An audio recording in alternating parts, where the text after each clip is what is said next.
नमस्कार, good morning, स्वागत है आपका। आप देख रहे हैं फिट इंडिया का सुपर हिट बुलेटिन। मैं हूं आपके साथ श्वेता श्रीवास्तव। नमस्कार, गुड मॉर्निंग, फिट इंडिया के सुपर हिट बुलेटिन में आपके साथ मैं हूं साक्षी मिश्रा। तो साक्षी, मानसून सेशन चल रहा है, जबरदस्त गहमागहमी लोकसभा राज्यसभा के अंदर देखने जा रही है। कल लोकसभा में बहस हुई ऑपरेशन सिंदूर में पर, और आज राज्यसभा में बहस होने वाली है। एक एक खबर के ऊपर डिटेल के साथ में जानकारी आप तक पहुंचाएंगे हर एक अपडेट के साथ में, तो आप बने रहिए हमारे साथ।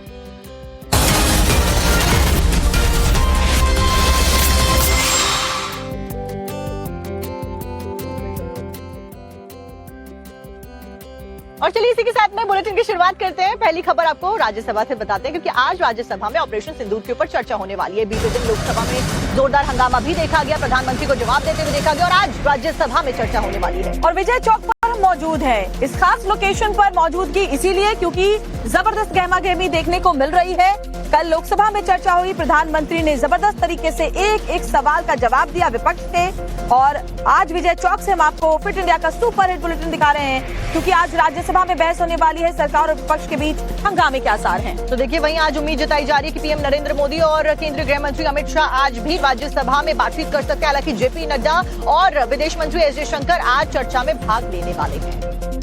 तो विदेश मंत्री एस जयशंकर 1 बजे, तो जेपी नड्डा करीब 3 बजे सदन को संबोधित कर सकते हैं। वहीं उम्मीद है कि प्रधानमंत्री मोदी और केंद्रीय गृह मंत्री अमित शाह भी राज्यसभा में भी बहस के दौरान हिस्सा ले सकते हैं और विपक्ष के एक एक सवाल का जवाब देंगे एक बार फिर से, जैसा कि कल प्रधानमंत्री ने जवाब दिया।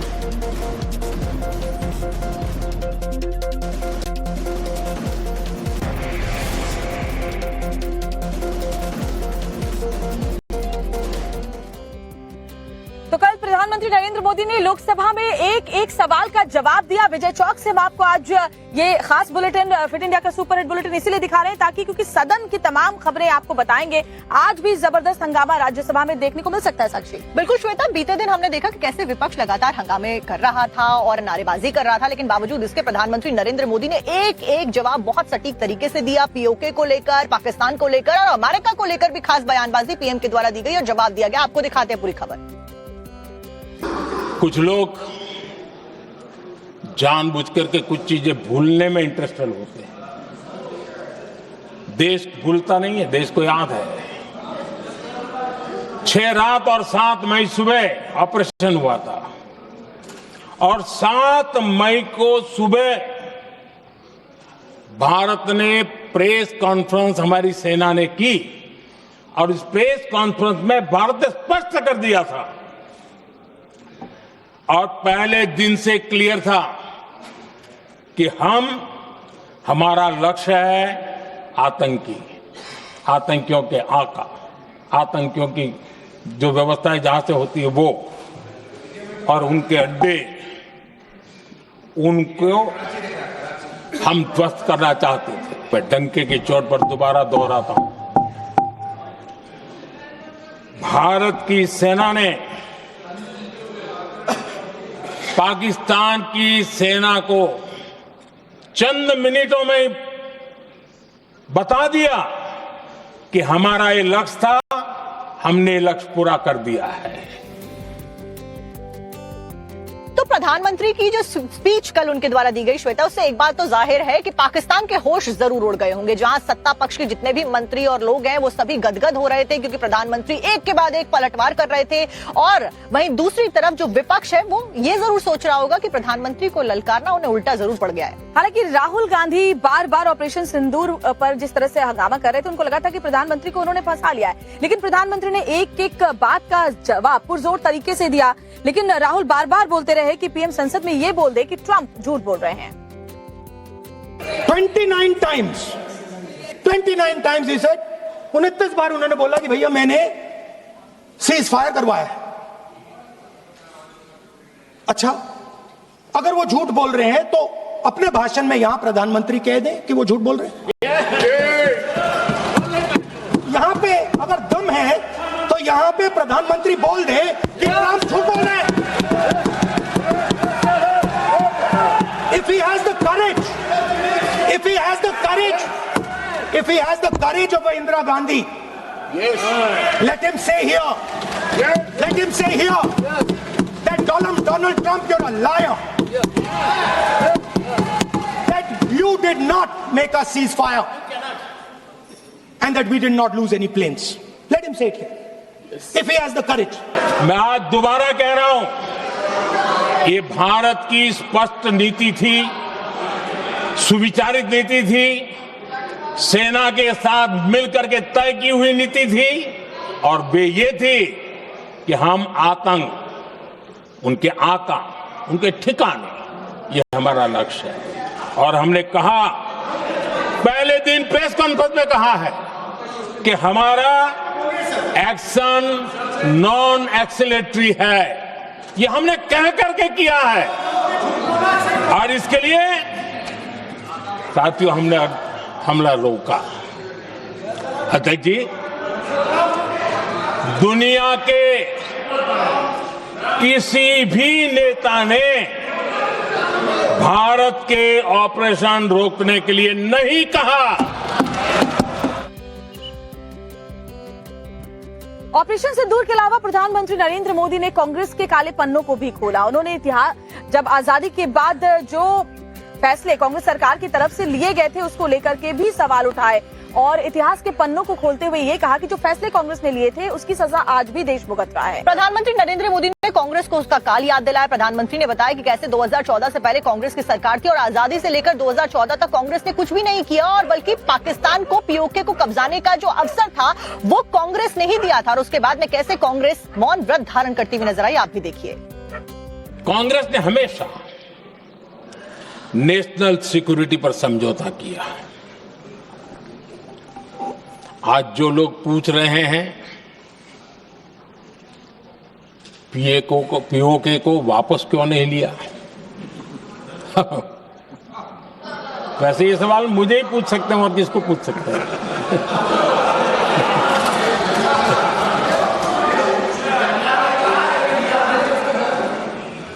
लेकिन इसके पहले जवाब देना होगा पूछने वालों को। किसकी सरकार ने पीओके पर पाकिस्तान को कब्जा करने का अवसर दिया? जवाब साफ है, जवाब साफ है।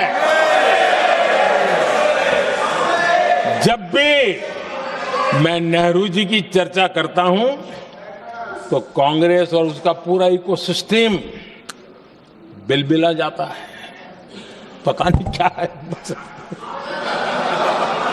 आदरणीय अध्यक्ष जी, हम एक शेर सुना करते थे, मुझे ज्यादा इसका ज्ञान तो नहीं है लेकिन सुनते थे। लम्हों ने खता की और सदियों ने सजा पाई। आजादी के बाद से ही जो फैसले लिए गए उनकी सजा आज तक देश भुगत रहा है। प्रधानमंत्री नरेंद्र मोदी ने बीते दिन सदन में विपक्ष को बुरी तरीके से धोया। एक बात तो तय है कि विपक्ष इस स्पीच को भूलने वाला नहीं है। पीएम नरेंद्र मोदी ने विपक्ष को याद दिलाया कि कैसे इंदिरा गांधी जब प्रधानमंत्री हुआ करती थी तो उन्होंने पाकिस्तान को अवसर दिया पीओके छीनने का और उसके बाद 1971 में पीओके वापस क्यों नहीं लिया, इस बात के ऊपर भी प्रधानमंत्री ललकारते हुए नजर आए। दरअसल कांग्रेस बार बार सवाल उठा रही थी कि ऑपरेशन सिंदूर के दौरान जब मौका था तो पीओके को लिए बिना क्यों सीज फायर कर दिया गया। और ऐसे में प्रधानमंत्री ने खुलकर कहा कि आज जो विपक्ष बार बार ये सवाल उठा रहा है वो बताए कि 1971 की लड़ाई में जब हम जीत गए थे और पाकिस्तान बैकफुट पर था, पीओके क्यों नहीं ले लिया, तब तो परिस्थितियां बिल्कुल अपने अनुकूल थी। 1971 पाकिस्तान के 93,000 फौजी हमारे पास बंदी थे। पाकिस्तान का हजारों वर्ग किलोमीटर एरिया हमारी सेना ने कब्जा किया था। हम बहुत कुछ कर सकते थे, विजय की स्थिति में थे। उस दौरान अगर थोड़ी सा विजन होता, थोड़ी सी समझ होती तो पीओके वापस लेने का निर्णय हो सकता। वो मौका था, वो मौका भी छोड़ दिया गया। अरे इतना ही नहीं, इतना सारा जब सामने टेबल पर था, अरे कम से कम करतारपुर साहब को तो ले सकते थे, वो ही नहीं कर पाया। तो लोकसभा में गर्मा गर्म बहस देखने को मिली। प्रधानमंत्री नरेंद्र मोदी ने जहां कांग्रेस के एक सवाल का जवाब दिया, तो नेता प्रतिपक्ष राहुल गांधी ने भी सरकार से सवाल पूछे। उन्होंने कहा कि बताइए कि ऑपरेशन सिंदूर से भारत को क्या हासिल हुआ। साथ ही ये भी पूछा कि क्या किसी देश ने पाकिस्तान की निंदा की। सबने आतंकवाद की निंदा की। नेता प्रतिपक्ष राहुल गांधी ने IMF का जिक्र करते हुए कहा कि जब यूपीए की सरकार हुआ करती थी, यानी कि जब उनका शासन था, उनकी सरकार थी, तब उस वक्त इस तरीके से इंटरनेशनल लेवल पर फंडिंग नहीं दी जाती थी और अब पाकिस्तान का जिक्र नहीं किया जा रहा इंटरनेशनल लेवल पर। क्या कुछ कहा, आप सुनिए। भाषण में उन्होंने कहा कि सारे के सारे देशों ने टेररिज्म को कंडेम किया है। Absolutely 100% correct. मगर उन्होंने यह नहीं बताया कि पहलगाम के बाद एक भी देश ने पाकिस्तान को नहीं कंडेम किया है। Not a single country has condemned Pakistan. Everybody has condemned terrorism. What does it mean? That the world is equating us with Pakistan. Earlier, when the UPA government was there, it was very clear Pakistan is promoting terrorism. And they used to condemn Pakistan for promoting terrorism. Now, not a single country has prevented condemn. तो बीते दिन प्रधानमंत्री नरेंद्र मोदी ने विपक्ष को जमकर धोया, कटाक्ष किया। इस दौरान उनके द्वारा एक शायरी भी सुनाई गई और इस शायरी के जरिए विपक्ष के ऊपर कटाक्ष उन्होंने किया। और साक्षी, जब प्रधानमंत्री मोदी बोलते हैं तो विपक्ष के पास उनका कोई जवाब नहीं होता और एक बार फिर से सदन के अंदर यही नजर आया। करो चर्चा और इतनी करो कि दुश्मन दहशत से दहल उठे। दुश्मन दहशत से दहल उठे। रहे ध्यान बस इतना ही, रहे ध्यान बस इतना ही, मान सिंदूर और सेना का प्रश्नों में भी अटल रहे। हमला मां भारती पर हुआ अगर, तो प्रचंड प्रहार करना होगा। दुश्मन जहां भी बैठा हो, हमें भारत के लिए ही जीना होगा। और फिर प्रधानमंत्री नरेंद्र मोदी ने, केंद्रीय गृह मंत्री अमित शाह ने भी कांग्रेस को जमकर धोया, हर सवाल का जवाब दिए और कांग्रेस ही नहीं, उनके निशाने पर पूरा गांधी परिवार भी रहा। दरअसल गृह मंत्री अमित शाह ने यहाँ पर बाटला हाउस एनकाउंटर का जिक्र किया और साथ साथ में कहा कि कैसे सोनिया गांधी आतंकियों की मौत पर आंसू बहा रहे हैं। आप भी सुनिए। सलमान खुर्शीद जी को भी याद करना चाहता हूँ। एक बार मैंने बड़े सवेरे में नाश्ता करता था, टीवी पर उनको रोते हुए देखा। मुझे लगा क्या हुआ, कोई बड़ी घटना हो गई। तो रोते रोते वो श्रीमती सोनिया गांधी के घर से बाहर आ गए कि बाटला हाउस की घटना देखकर सोनिया जी फूट फूट कर रो पड़ी। अरे रोना था तो शहीद मोहन शर्मा के लिए रोते। गृहमंत्री अमित शाह ने यहाँ पर सोनिया गांधी का जिक्र किया, आतंकियों की मौत पर उनका आंसुओं का जिक्र किया। तो उस सबके ऊपर यहाँ पर कांग्रेस से प्रियंका वाड्रा के द्वारा जवाब दिया गया। उन्होंने आंसुओं को लेकर जवाब दिया। उन्होंने कहा कि उनके मां के आंसू तो तब गिरे थे जब उनके पिता शहीद हुए थे, आतंकियों का शिकार हुए थे और इसीलिए पहलगाम में जिन परिवारों ने अपनों को खोया है, उनका दर्द वो महसूस कर सकती हैं। वैसे महोदय, मेरी माँ की आंसू की बात किए, मैं इसका जवाब देना चाहती हूँ। मेरी माँ के आंसू तब गिरे जब उनके पति को आतंकवादियों ने शहीद किया, जब वे मात्र 44 साल की थी। और आज अगर मैं इस सदन में खड़ी हूँ और उन 26 लोगों की बात कर रही हूँ, मैं इसलिए कर रही हूँ क्योंकि मैं उनका दर्द जानती हूँ, महसूस करती हूँ। यूपी के गाजियाबाद से खबर आपको बताते हैं, जहां पर एक कारोबारी ने नगर निगम के ऊपर 5 लाख रुपए का जुर्माने हर्जाना देने की बात कही है और 15 दिन का जो समय है, मोहलत है, वो भी नगर निगम को दे दी है। दरअसल हुआ ये कि हाई फाई महंगी मर्सिडीज गाड़ी बारिश के पानी में फंसकर खराब हो गई थी और उसको ठीक करवाने में कारोबारी को अच्छी खासी रकम खर्च करनी पड़ी और इसीलिए नगर निगम को ये नोटिस भेजा गया और ऐसा शायद पहली बार हुआ होगा जब नगर निगम को इस तरह से हर्जाना देने के लिए कहा गया हो। यूपी के गाजियाबाद से एक ऐसी खबर सामने आई है जो लोगों के बीच चर्चा का विषय बन गई है। गाजियाबाद के एक कारोबारी और सोशल वर्कर अमित किशोर ने नगर आयुक्त को लीगल नोटिस भेजी है। पूरा मामला क्या है, अमित किशोर ने नगर आयुक्त को ये नोटिस क्यों भेजी है, चलिए अब आपको वो बताते हैं। दरअसल मामला 23 जुलाई का है जब दिल्ली समेत पूरे एनसीआर में भारी बारिश हुई थी। बारिश के बाद कई जगहों पर बाढ़ जैसे हालात हो गए थे। उसी दिन गाजियाबाद के कारोबारी और सोशल वर्कर अमित किशोर अपनी मर्सिडीज कार से साहिबाबाद से वसुंधरा जा रहे थे। भारी बारिश और सड़क पर पानी भरे होने के कारण उनकी कार बाढ़ के पानी के चपेट में आ गई, जिसके बाद कार को नोएडा के एक सर्विस सेंटर में भेजा गया, जहाँ मैकेनिकों ने कार में ज्यादा गड़बड़ी के चलते 5 लाख का खर्चा बताया। फिर क्या था, कारोबारी ने नगर आयुक्त को नोटिस भेजकर कार की क्षतिपूर्ति की मांग की। नोटिस में नगर निगम से 5 लाख की क्षतिपूर्ति और कार की मरम्मत का पूरा खर्चा उठाने की मांग की गई है। अमित किशोर ने कहा कि नगर निगम की घोर लापरवाही, भ्रष्टाचार और जल निकासी व्यवस्था ठीक न होने के चलते मैंने ये नोटिस भेजी है। श्वेता, अक्सर हमने देखा है जब हम किसी अस्पताल जाते हैं तो वहाँ पर बोल्ड लेटर्स में मोटे मोटे अक्षरों में लिखा होता है कि शांति बनाए रखे, लेकिन उत्तर प्रदेश के हमीरपुर से एक बेहद ही चौंका देने वाली खबर सामने आई है। यहाँ ओपीडी में ढोल नगाड़े बजते हुए सुनाई दिए और डॉक्टर और जो स्टाफ थे वहाँ पर वो नाचते गाते नजर आए। ठुमके वहाँ पर क्यों लगे, देखिए रिपोर्ट में। देखिए और बस देखते रहिए। देखिए कैसे जिला अस्पताल के ओपीडी में ढोल नगाड़े बज रहे हैं, डांस हो रहा है। डांस करने वालों में डॉक्टर भी है, कर्मचारी भी है और चंद फरलांग की दूरी पर इलाज करवाने वाले मरीज भी पड़े हुए हैं। लेकिन मरीजों की परेशानी की फिक्र न तो डॉक्टर को है न ही हॉस्पिटल के किसी स्टाफ को। बस सब के सब नाचे जा रहे हैं। जिला महिला अस्पताल की सीएमएस डॉक्टर अंजुल गुप्ता सेवा से रिटायर्ड हुई थी।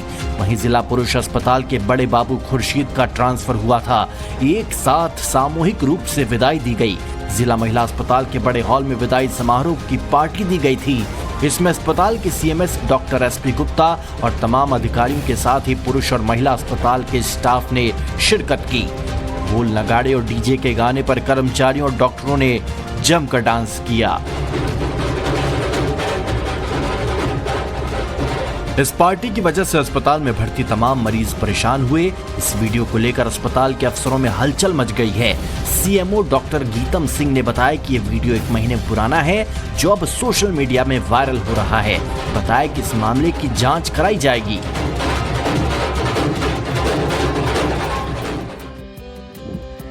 और इसरो को आज एक और बहुत बड़ी कामयाबी मिलने वाली है। इसरो और नासा के संयुक्त प्रयास से उपग्रह निसार आज शाम को अंतरिक्ष में प्रक्षेपित किया जाएगा। निसार के जरिए बाढ़ हो, ग्लेशियर हो, ऐसे जो प्राकृतिक आपदा हैं उन पर खास नजर रखी जाएगी। निसार अपनी तरह का पहला उपग्रह है जो कि आपको ये भी बता दें कि 12 दिनों में पृथ्वी की पूरी शक्कर लगाएगा और उसके बाद में क्या कुछ रिसर्च इसके द्वारा की जाएंगी, डिटेल्स देखिए रिपोर्ट में।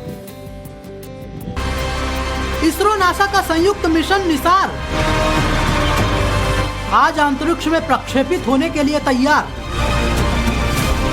इसरो और नासा के संयुक्त प्रयासों से तैयार निसार यानी NASA ISRO synthetic aperture radar mission आज अंतरिक्ष में प्रक्षेपित होने के लिए तैयार है। निसार को बनाने में करीब 10 साल का वक्त लगा, जबकि इसको विकसित करने में $1.5 बिलियन यानी 13,000 करोड़ की लागत आई। निसार मिशन भारतीय समयानुसार शाम 5:40 पर श्रीहरिकोटा के सतीश धवन अंतरिक्ष केंद्र से GSLV MK सेकेंड रॉकेट के जरिए लॉन्च होगा। प्रक्षेपण के 18 मिनट बाद उपग्रह अंतरिक्ष में तैनात होगा। ये उपग्रह 12 दिनों में धरती की तस्वीर को स्कैन करेगा। ये उपग्रह खराब मौसम, बादलों और बारिश के बावजूद दिन रात पृथ्वी की स्पष्ट तस्वीरें लेने में सक्षम होगा। इसका उपयोग भूस्खलन, प्राकृतिक आपदाओं के प्रबंधन और जलवायु परिवर्तन की निगरानी के लिए किया जाएगा।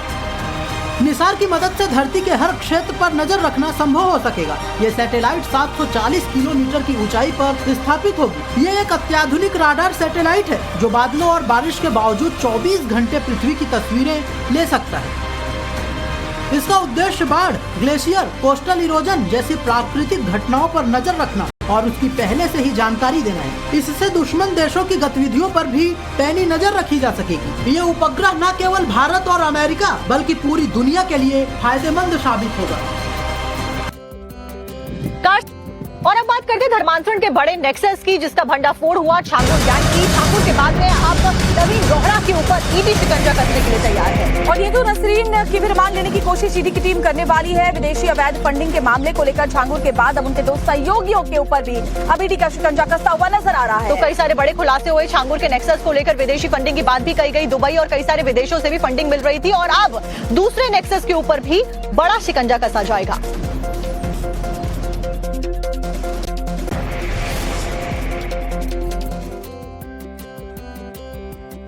तो छांगुर बाबा के धर्मांतरण का जो काला पूरा नेक्सस चल रहा था, उसके खुलासे सामने आने के बाद हर कोई चौंक उठे। देखिए, अब तो वो पुलिस के शिकंजे में है, बावजूद इसके जो अब एक एक करके पहले की पुराने खुलासे सामने आ रहे हैं, वो हर किसी को चौंका रहे हैं। दरअसल बजरंग दल के द्वारा एक पीड़िता को छुड़वाया गया और उसके बाद में इस पीड़िता ने, इस लड़की ने जब खुलासे किए तो बहुत शौक गए सब लोग, क्योंकि इसके द्वारा बताया गया कि कैसे छांगुर धर्मांतरण करवाने के लिए इसको दिल्ली लेकर आया। आगे क्या हुआ, देखिए पूरी रिपोर्ट।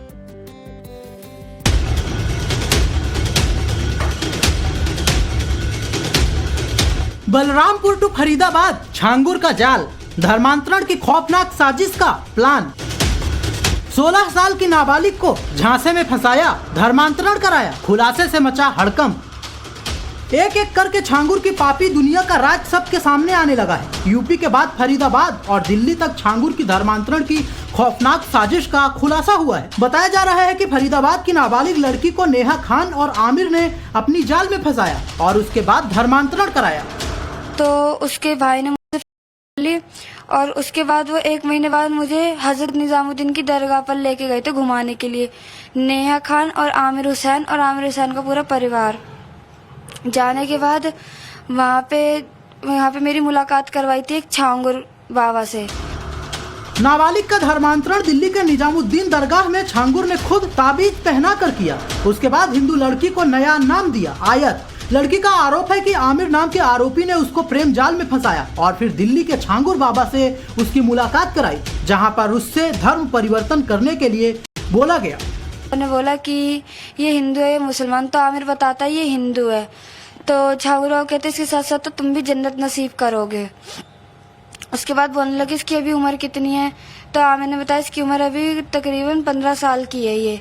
तो उनका ये तो अच्छी बात है। फिर उन्होंने कहा कि पहले इसका धर्म परिवर्तन करो, उसके बाद तुम इससे निकाह पढ़ सकते हो। बजरंग दल की मदद से परिवार ने युवती को आमिर के चंगुल पे छुड़ाया और मुजेसर थाना में पोक्सो एक्ट के तहत केस दर्ज कराया, जिसके बाद पुलिस ने आमिर हुसैन और नेहा खान को गिरफ्तार किया।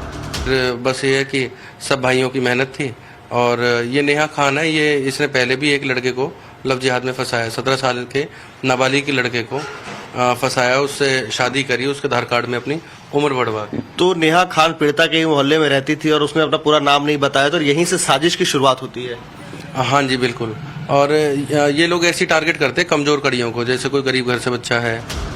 छांगुर अब सलाखों के पीछे है, लेकिन उसके काले कारनामे अब एक एक कर सबके सामने आ रहे हैं। पुलिस की जांच पड़ताल जारी है। पुलिस को उम्मीद है कि आमिर के जरिए कुछ और नए खुलासे हो सकते हैं।